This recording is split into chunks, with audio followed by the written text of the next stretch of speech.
Hello, working people of Southwest Washington. I've missed that.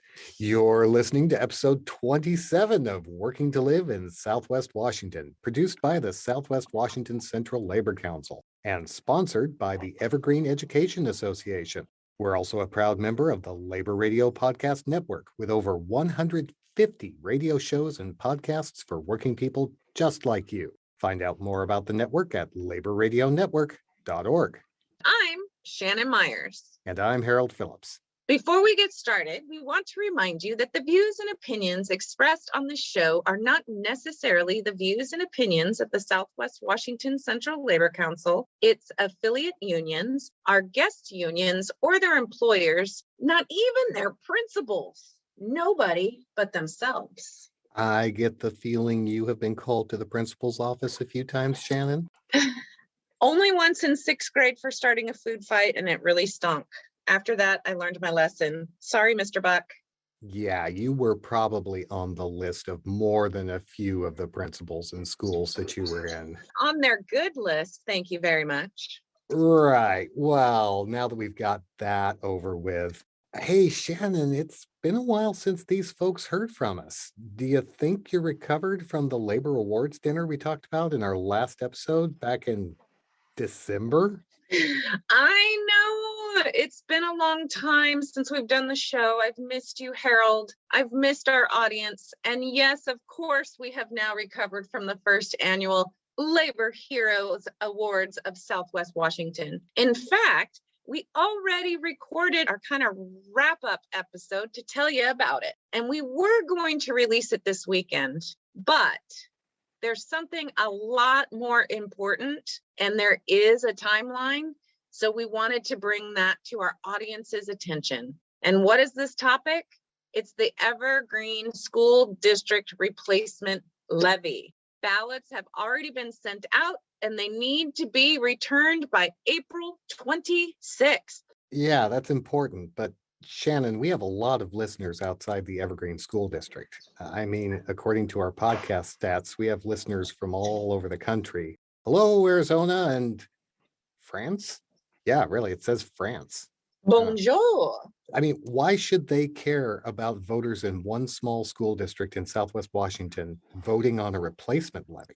You know, Harold, this levy is really important to the Evergreen School District, and our guests are going to talk about why in just a minute. The reason I wanted to focus on this replacement levy, though, is the tactics the opposition is using. Those are tactics that people are seeing in school district races all over the United States. Well, you mentioned our guests. Let's take a second to meet them. First, we've got Margaret Hunter. Now, Margaret, you're a teacher where? At Covington Middle School. It's a northeast area in Vancouver. We've also got Sean Gundert. And Sean, where do you teach? I teach at Henrietta Lacks Health and Bioscience High School. It's kind of behind Peace Health Southwest. And little inside baseball information for the listeners. Sean is also the vice president of the Southwest Washington Central Labor Council. So, We're also joined by Monica Stonier. Listeners to the show may remember from previous episode, but she's not here as a state representative for the 49th Legislative District. Monica, you also work in the Evergreen School District, right? I do work in the Evergreen School District. I'm an instructional coach for special services, so I work with our students in particular, but also with their teachers to kind of bridge the gap between what the special ed teachers are working on with students and how those students can gain greater access to the general ed curriculum. I also have 2 students that have gone through the Evergreen program. My youngest is a junior this year, so I am here also as a parent. So why do we have levies at all? Aren't the schools funded by the state legislature? It's awesome when the state fully funds education for students, but currently the state of Washington and most states across the country don't fully fund the education requirements in their district. For example, last year, our district spent about $10 million of levy funds to complete special education supports in our district. Special education sports that are required federally that the state of Washington does not cover. So there's a lot of regular gen ed funding that does not happen through our state. One thing that I find sinful and why I became a state legislator is the fact that our special ed area is actually not included in basic education. So our special ed programming, while required by federal law, is not funded wholly by the states. A lot of our levy dollars go to supporting those students with what they need in order to be successful. And that's one of my driving forces for helping with the levy. We have a special ed teacher in our building, and he told me that this year is the very first year that we have been able to meet all of our students with IEP's required hours. So this is the first year that we've been able to actually offer full special education supports to our students because of some of the funding from the levy that we've had. The first year in how many years? We've been a school for 10 years we've been open now. Wow. So when we talk about levies, how is this money paid for? What is it based on? So it comes out of homeowners' taxes. So depending on how much your home is worth, depends on how much of the levy tax you pay. It's just about on every $1,000 of your home, you pay a little bit more of your taxes. So I'm happy to pay levy taxes because they up the property of my house when you have better schools. So it's really an investment for homeowners, but that's where the funding comes from for a levy, from homeowners. This actually brings up something that people have said. Home prices are going through the roof in Southwest Washington and really all across the West Coast. So as the home prices go up, aren't the schools just going to get more money anyway? Why do we need to keep voting on these levies to bring more money into the school district? And I think that this is really important. This is not a tax increase, right? I mean, people say this is another levy. It's going to increase my taxes. I'm tired of my taxes increasing. I'm looking at your replacement levy facts flyer that you have here. That's evergreenps.org/levy. That is where you will find the information on the levy. Not a tax increase in places an expiring levy. Please explain that piece for our listeners. So the maintenance levy or the replacement levy comes up over and over again because we have to keep asking the voters to maintain their current level of funding. And I will tell you that the replacement levy passed this time would actually result in overall school tax rate going down over time. This is an opportunity to support a maintenance levy or replacement levy where the rate is designed to go down over time, even at a time when the economy is tumultuous. We can both support our kids in schools and also watch our property value and pocketbook. Our community here in Evergreen has for a long time supported adding to those programs like music, art, sports programs, after school clubs, extra programming for students that might need some support. We also support lower class sizes by having a budget that can hire more teachers and keep those class numbers a little bit lower. We also started full day kindergarten in Evergreen before the state mandated it. So this community has for a long time done what's best for kids through the support of their levies. And that's why it's so important to pass it time after time, because our students benefit from those additional programs that are not funded by the state. And a lot of times it creates some confusion because people think it's an additional tax. The rate may go up or may lower depending on the proposal by the district. But all in all, it is a vote to kind of replace the levy with whatever the next levy proposal is. Well, you actually bring up a really good point, this idea that we're voting again and again for these levies. Now, Evergreen just had a levy on the ballot in February, right? And the voters voted against that. Why is this coming up again? In this case, the district voters did not support the February 9th levy, and we lowered the rate to 1.7 from the originally proposed 1.92. Recognizing the economic challenges families are facing, which I think was probably a smart thing to kind of acknowledge. But I can tell you, I have been, since I came home from the legislative session, out talking to voters. I've been working with people who have been volunteering to talk to voters. And I think the problem we ran into is that there was just a lack of awareness that there was a ballot measure up for a vote. that's what we're working on right now to make sure enough people know that there's a there's a levy on the ballot. And of course, we're doing our part because you're here on our podcast, and we're going to try to reach out to every single person in the Evergreen School District so they understand what this levy is, what a levy is, and why they should support it. So we're here. We got your back. Shannon actually brings up a good point. A lot of people don't understand what a levy is and what a difference it can make. She and I have talked off the mic several times about levies in other school districts that haven't passed and how those school districts have been struggling. Monica, you mentioned that Evergreen has generally voted for these levies. What have you folks seen in some school districts where they keep bringing up levies and the levies keep getting voted down? My very first teaching job was here where I'm at now, but that summer before I got hired here, I got hired at Battleground. And I mean, Battleground High School is old. It's part of the reason why I chose to teach in the Evergreen district instead is, the equipment, the facilities. But my understanding is there was some long-lasting community feelings about some of the things that happened. So there was a public perception that the district was mismanaging. And this was like 10 years ago now, probably. I don't remember all of the specifics, but I think that it was like someone got bought out of their contract, and the public perception of that was a mismanagement of public funds, and they chose to retaliate by not passing the levy. And that perception persisted for a long time, and they couldn't pass a levy to save their life. Now I'm teaching in the Evergreen district where we have gone through 2 superintendents that have had their contracts bought out. And so that's got to take a hit on public perception. Yeah, it's really hard when you lose trust, whether it's in your personal relationship, professional relationship, or whether it's a school district in their community. It is really, really hard to get that trust back, and it's never the same again. So if we don't have trust that these dollars are going to go where it needs to go,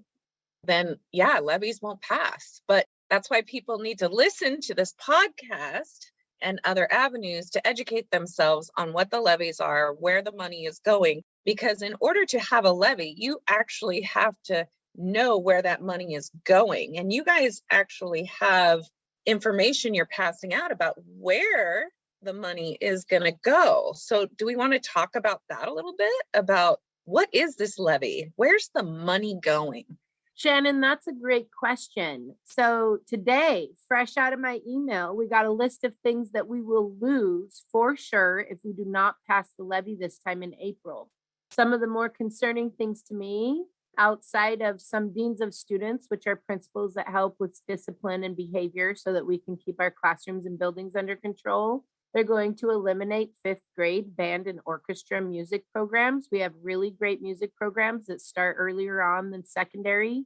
Gets kids a great start at those ages they really need to. We'll be reducing associate principals as well as dean of students. So that's sort of a double whammy for our leadership for our buildings. Excel pullout programs where we send kids that are needing more education. They're just a little above and beyond advanced or exceptional learners. Looks like we'll be deleting 3.5 of their programs. Reducing intervention specialists. Intervention specialists help kids that need that extra push. So we're talking about closing a gap. Kids that are at 2nd, 3rd grade reading levels at my school, they'll lose some of that support to help them learn to read at grade level. We've got a reduction in classroom paraeducator supports, which is extra concerning. Those are the staff members that help our neediest of students be in gen ed classes so they can be in what we call the least restrictive environments for learning. Basically saying we want to be able to go to class like everyone else. We'll need a little extra support. Some of those people are being cut. Athletic directors, secretarial positions, media specialists, librarians, teachers on special assignment, which could be anything from teachers that travel around to teach specialty things to teachers that are substituting for other teachers that can't make it to their programs. Our central office is going to lose some people, other classified positions that are support for educators, reducing classroom teachers. They're actually cutting classroom teachers that we need. I mean, this is just the short list. I'm sure the list will get longer if we don't pass the levy. So obviously, this money is going to really vitally needed stuff. Our district will be devastated, and the workload of teachers will be devastating if we do not pass this levy. And not to mention the service to the students. I have 2 girls, and they were actually behind in reading from kindergarten until probably 5th grade. And they actually went to reading classes above and beyond. They were pulled out of class and they were given that extra help. And for any kid who ever has to have extra help, it's embarrassing. You're like, you don't want to be stupid. And the teachers never, ever made it. Was actually people wanted to go to those reading classes because it was something special. They got to go hang out with Mrs. Whatever. And if we lose that support system, what are those kids going to do in the regular class when they can't keep up? I'll only add to what y'all have already said about how crucial this is at this point in time. A reminder that our kids have just been through 2 incredibly difficult years of learning, and so have our teachers when it comes to thinking about all of the challenges they've had to try and stay connected with students through a pandemic while kids were not in the classroom. We've seen an uptick in suicidal ideation, in depression, in eating disorders, and other feelings of loneliness in our students, all of our students, all the way down into the elementary and kindergarten levels. The numbers are astounding. And to think about how crucial it is for a trusted adult to be a daily contact for those students coming out of a pandemic is what is most troubling for me, because this is probably the most crucial time that our students are in their education to have the support that they need. It's not the right time to take away those points of contact. So Sean talked about a couple of reasons why folks may have a lack of trust or faith in the management in districts around the state where they have failed levies. At this point in time, while I often vote with my checkbook and I vote with my ballot and I vote with where I patronize businesses, this is a time to just remember that those who would actually suffer are the students. Well, I can understand what you're saying and what Sean was saying, but after hearing all of this, I can't imagine why anybody would be campaigning against this levy. It just seems so important. Have you seen any opposition? Well, I'm working on the campaign effort out there, and just this last few days we've seen some big signs go up next to the levy signs. We put signs out to remind folks to vote. And these are signs from opposition that are, first of all, illegal because they choose to not follow the law and disclose their funding or where they're coming from. Let's not forget hateful. I've seen these over town and I am disgusted. It is extremely hateful. And this is the messaging that we're seeing all over the United States. And that's why we need to talk about this on the show. So let's get down and dirty on this. I want to know what is going on here.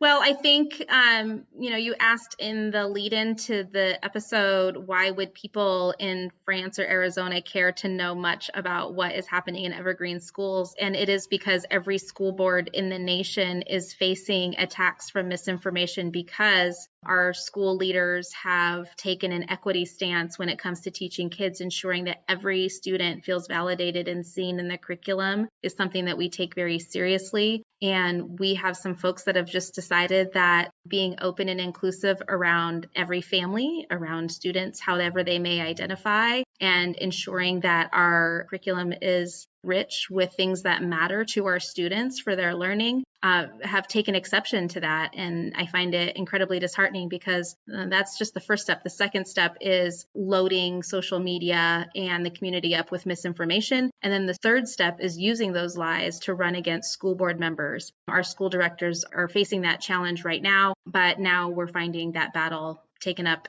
in levy campaigns. So is this the big CRT controversy that we've been hearing so much about? Evergreen doesn't teach CRT, right?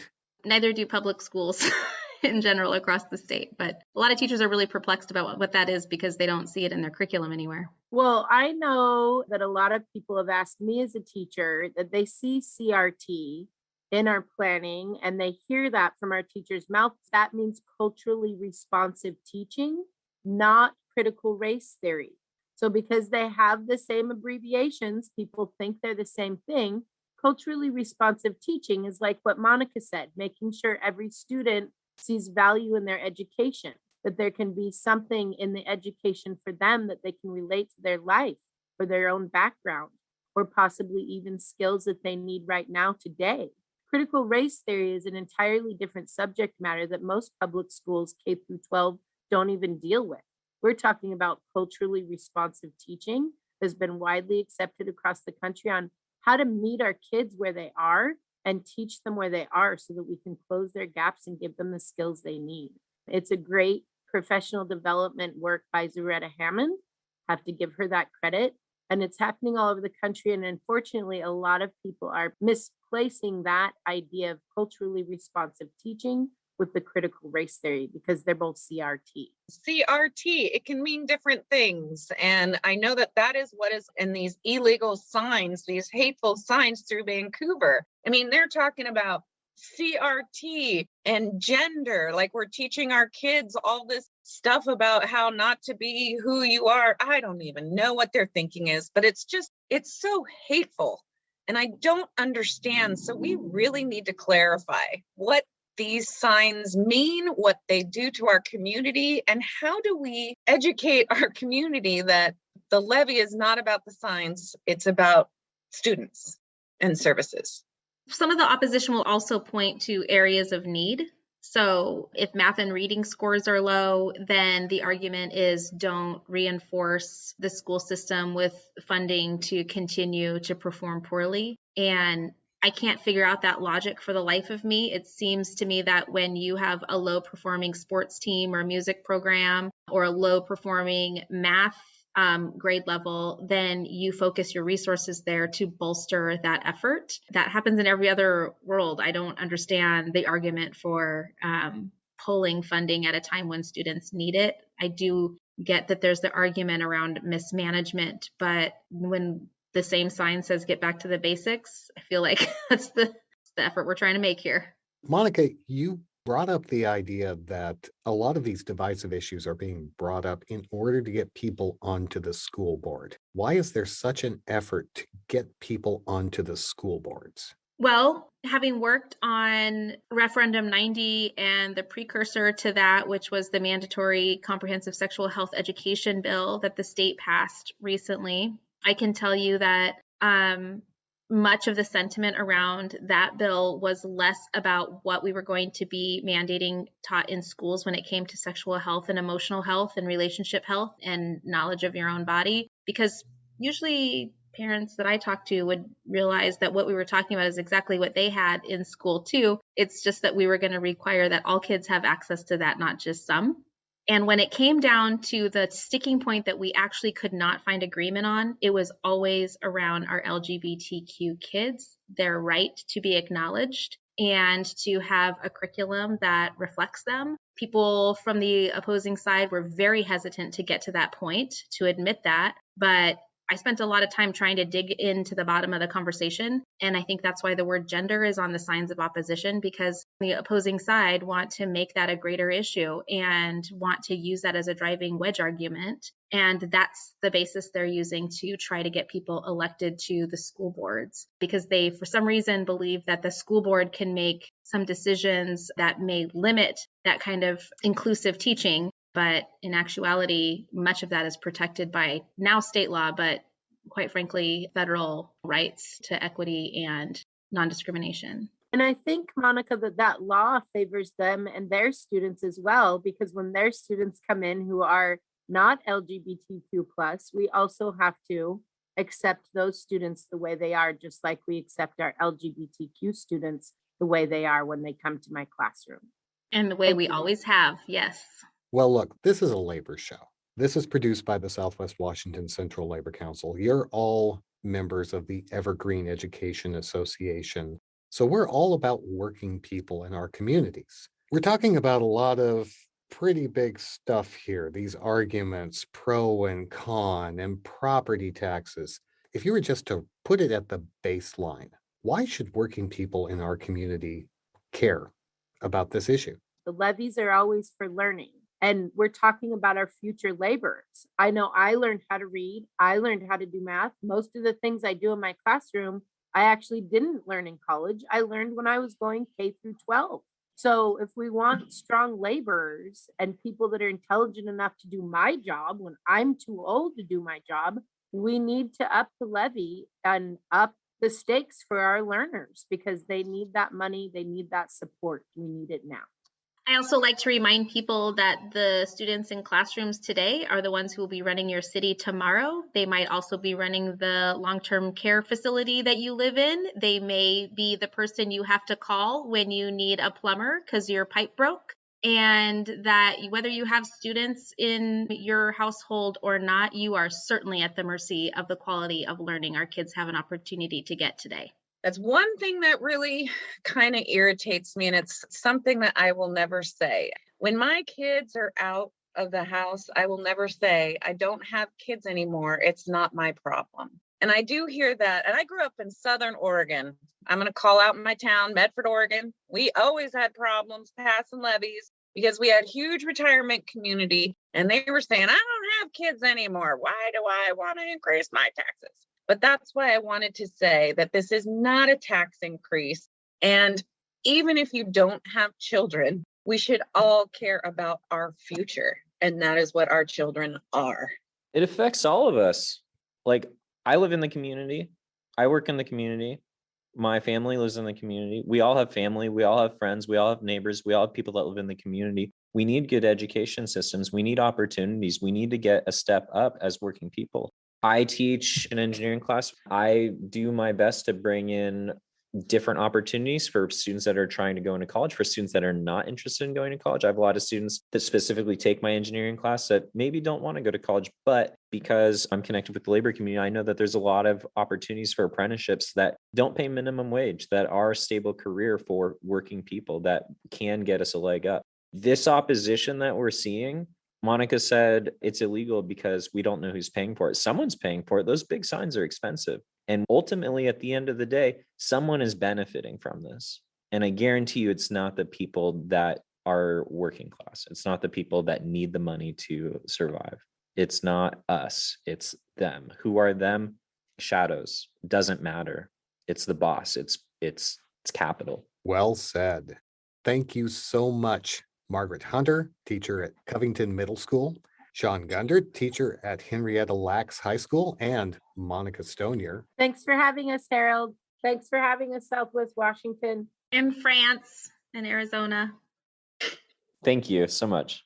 And thank you, working people, whether you're in Southwest Washington or France or Arizona, for joining us on another episode of Working to Live in Southwest Washington, produced by the Southwest Washington Central Labor Council and sponsored by the Evergreen Education Association. Find out more about the Evergreen Replacement Levy at evergreenps.org/levy. And remember, if you live in the Evergreen School District, get those ballots in by April 26th. Do what I did. Mail them early. Then you don't have to worry about it. Can I jump in on that? Yes. Talk to your family, talk to your neighbors, make sure they've voted, talk to everyone you know. It takes everyone, it takes all of us. We need to get this taken care of so that we can take care of ourselves. All right, Sean, you can't have my job. Forget about it. Even if you don't live in the Evergreen School District, if you know someone in the Evergreen School District, let them know they have to get those ballots in by April 26th. Make that long distance call from France if you have to. And you know, Harold, the Southwest Washington Central Labor Council always believes it's important that working people in our community come together and ensure that everyone in our community has decent family wage jobs, whether they work in a school or whether they work behind a microphone. That's why this podcast was recorded under a SAG-AFTRA collective bargaining agreement. Remember, working people, this is your show. We want to know what you want to hear on it. Email us at podcast@swwaclc.org or find us on Facebook, Instagram, and Twitter at SWWACLC. And don't forget, April is my birthday month. So don't forget to subscribe to the show, give me a gift, and then pass the link on to your friends and neighbors. And while you're at it, give us 5 stars or put the mail-in ballot in the Dropbox or whatever your podcast platform of choice gives you to let people know you like what we're doing here. One last thing, folks. We had a little conversation about why working people should care about the state of the schools in their community.